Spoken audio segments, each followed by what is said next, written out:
Assalamualaikum warahmatullahi taala wabarakatuh. Alhamdulillah kita jumpa lagi dalam kelas Ustazah Nabila pada hari Sabtu hari ini. Dan sebelum kita mulakan kelas, kita membaca dulu doa belajar. Kita dah tangan, mata pandang tapak tangan, tangan paras dada. Bismillahirrahmanirrahim.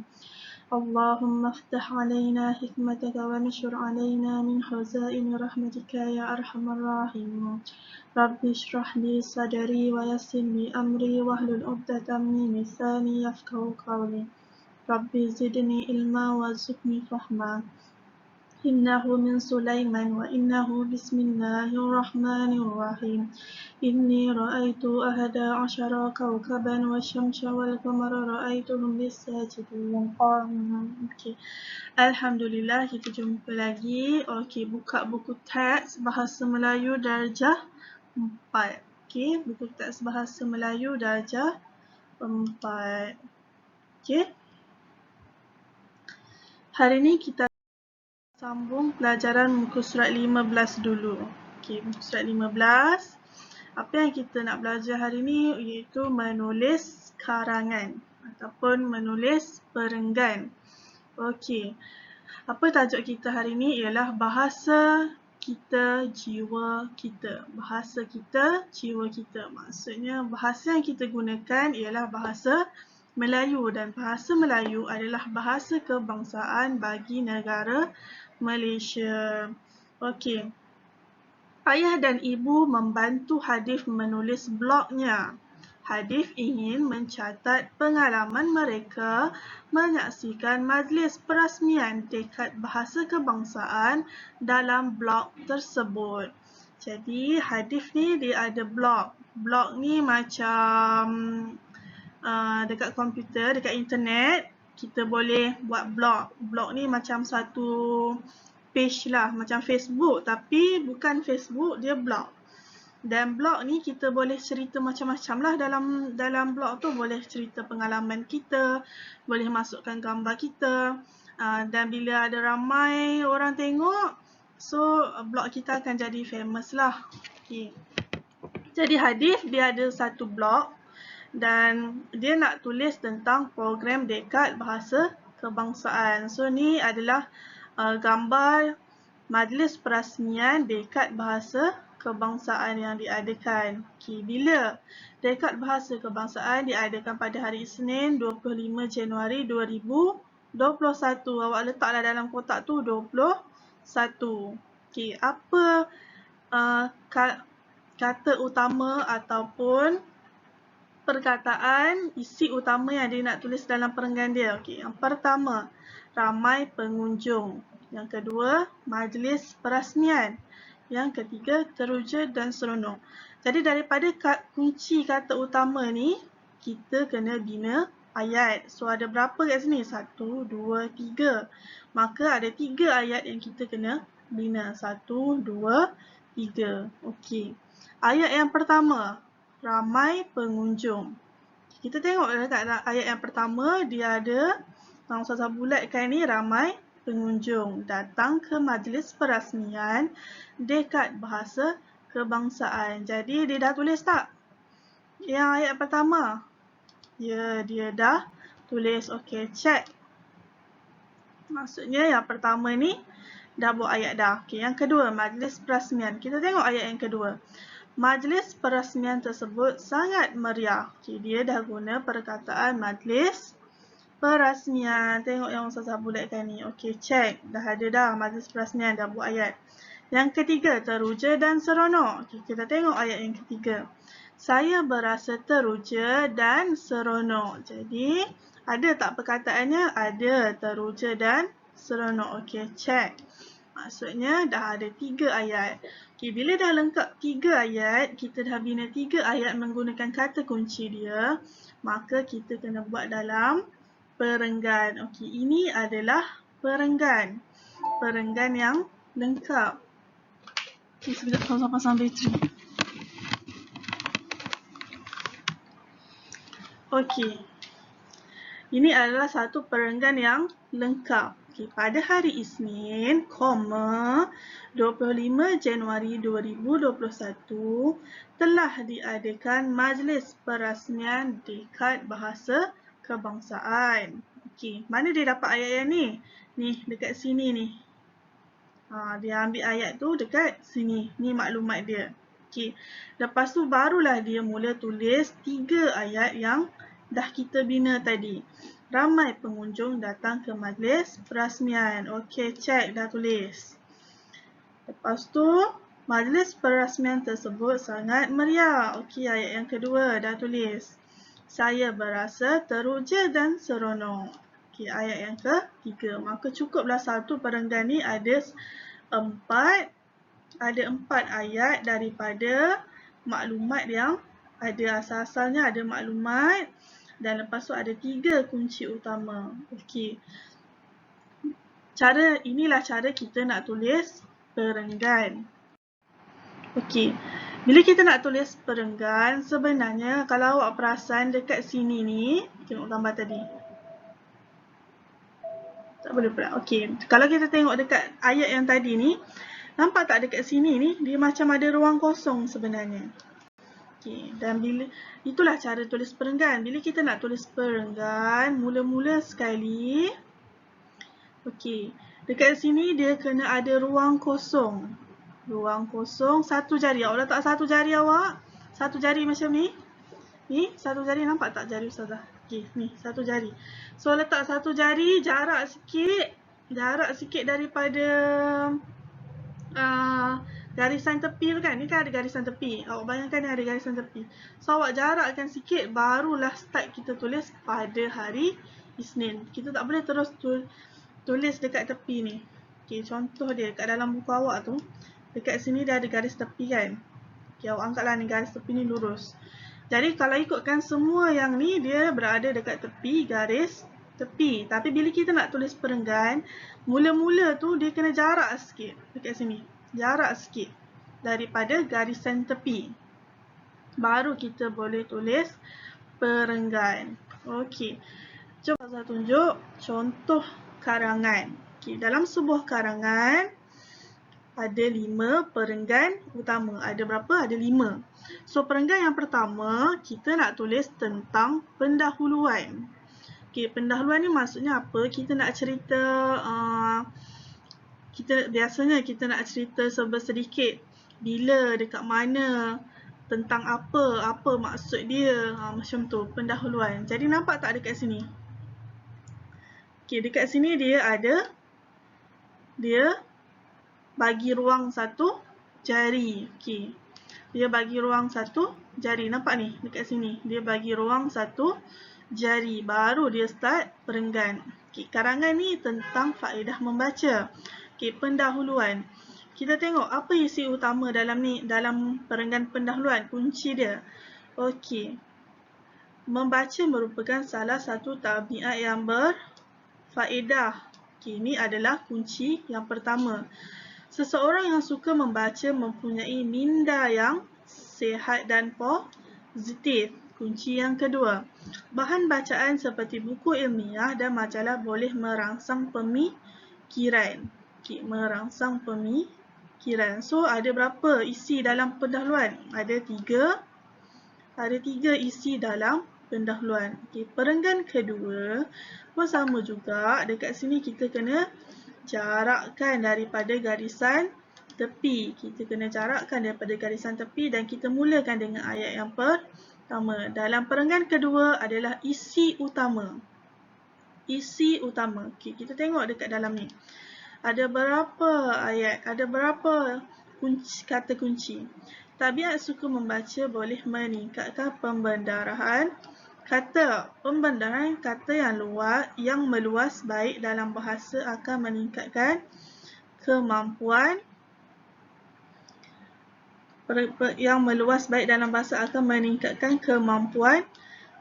kita untuk berkomunikasi secara lisan ataupun bertulis. So, ada 3 kunci utama. Okay, next, perenggan kedua. Sama juga kat sini kita kena jarakkan daripada garisan tepi. Okey, perenggan kedua. Di samping itu, tabiat suka membaca boleh menambah pengetahuan. Contohnya, jika kita sering membaca buku-buku berkaitan sains dan sejarah, dengan itu pengetahuan tentang konsep sains dan sejarah boleh ditingkatkan. Okey, pengetahuan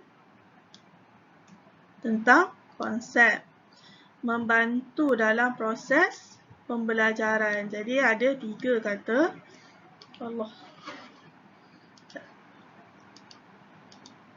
Jadi ada 3 kata kunci. Okey, perenggan yang keempat. Perenggan yang keempat ataupun isi utama yang ketiga. Seterusnya, tabiat suka membaca boleh mengisi masa lapang dengan berfaedah. Oleh itu, masa lapang tidak akan terbuang dengan sia-sia. Ada berapa? Ada 2. Okey, perenggan ketiga ni hanya ada 2. Di akhir sekali, bila kita dah lengkapkan semua isi-isi yang ada dalam sesebuah karangan, kita kena ada penutup. Kalau ada pemula, mesti ada penutup. Kalau ada pemula, mesti ada penutup. Okey. Jadi kesimpulannya ataupun akhirnya ataupun oleh itu pun boleh juga kesimpulannya. Tapi biasanya gunakan perkataan kesimpulannya dalam perenggan penutup. Mula-mula sekali ni ayat utama yang kita kena tulis kesimpulannya. Okey. Ni ayat ni kesimpulannya. Okey. Kesimpulannya, tabiat membaca memang mempunyai banyak kelebihan.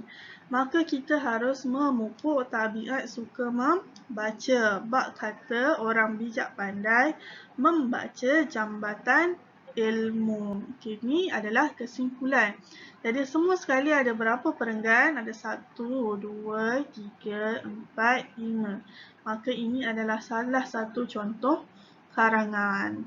Yang penting dalam karangan ni awak kena tahu ada pendahuluan, ada isi pertama, ada isi kedua, ada isi ketiga dan akhir sekali ada penutup. Dan pastikan bila kita nak mula tulis karangan, kat sini mesti jarak. Okey. Dekat sini mesti jarak, dekat sini jarak, yang sini pun jarak. Boleh? Okey, kita pergi pada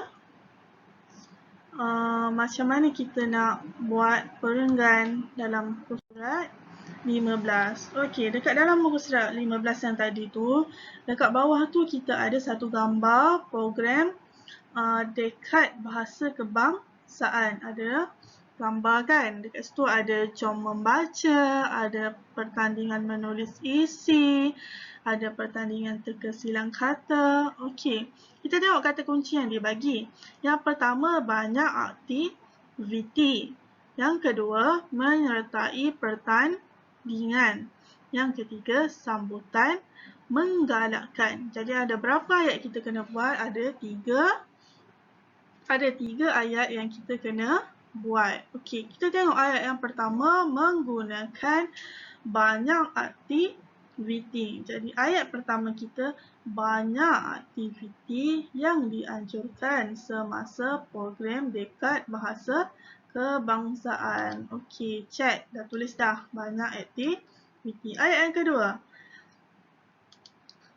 menyertai pertandingan. Okey, siapa yang menyertai pertandingan tu? Hadif. Hadif dan keluarganya menyertai pertandingan teka silang kata dan pertandingan menulis isi. Okey, menyertai pertandingan. Okey, kita cek. Dah tulis dah ayat menyertai pertandingan.